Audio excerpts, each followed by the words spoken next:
కార్తీక మాసంలో వచ్చే పవిత్రమైన పండుగల్లో నాగుల చవితి ఒకటి.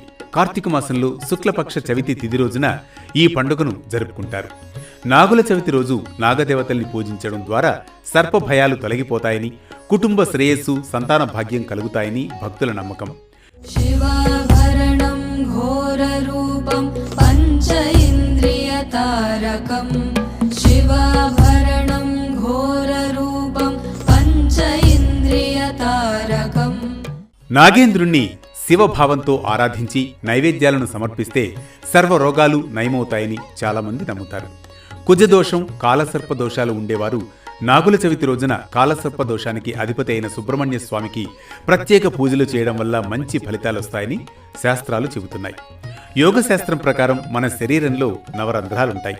మన శరీరంలో ఉన్న వెన్నెముకకు వెన్నుపాము అని, అందులోని కుండలినీ శక్తి మూలాధార చక్రంలో పాము ఆకారంలో ఉంటుందని యోగ శాస్త్రం వివరిస్తోంది. దోషహరణం కీర్తికరణం విత్తకల్మషనాశకం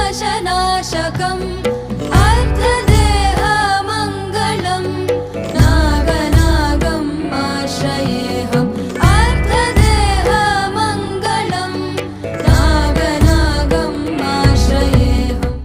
ఇది మనలోని కామ, క్రోధ, లోభ, మోహ, మదమాత్సర్యాలనే విషాన్ని చిమ్ముతూ మనలోని సత్వగుణ సంపత్తిని తొలగిస్తుందని అంటారు. అందుకే మనలోని విషసర్పం శ్వేతతత్వం పొందాలని, అందరి హృదయాలలో నివసించే శ్రీ మహావిష్ణువుకు తెల్లని ఆదిశేషువుగా మారి శేషపాన్పుగా మారాలని కోరికతో చేసేదే ఈ నాగుపాము పుట్టలో పాలు పోయడంలో గల ఆంతర్యమని పెద్దలు చెబుతూ ఉంటారు.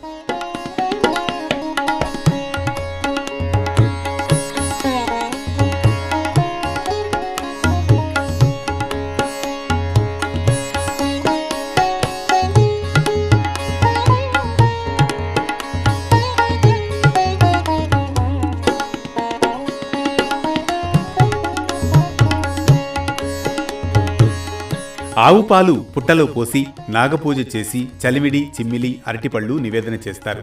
ఇలా స్త్రీలు ఆరాధిస్తే శుభప్రదమైన సుఖ సంతానం, అదే కన్నెపిల్లలు ఆరాధిస్తే మంచి భర్త లభిస్తాడని నమ్ముతారు. నాగుల చవితి రోజు పుట్ట దగ్గర పూజ చేసి, నాగేంద్ర, మేము నిన్ను ఆరాధిస్తున్నాము, పొరపాటున తోక తొక్కితే తొలగిపో, నడుం తొక్కితే నా వాడనుకో, పడగ తొక్కితే కస్సుబుస్సుమని మమ్మలను భయపెట్టకు తండ్రి అంటూ పుట్టకు ప్రదక్షిణలు చేయాలని పెద్దలు చెబుతూ ఉంటారు. మరో భక్తి రాగం, ధర్మ దీపంతో మళ్లీ కలుద్దాం రేపటి పరమార్థంలో.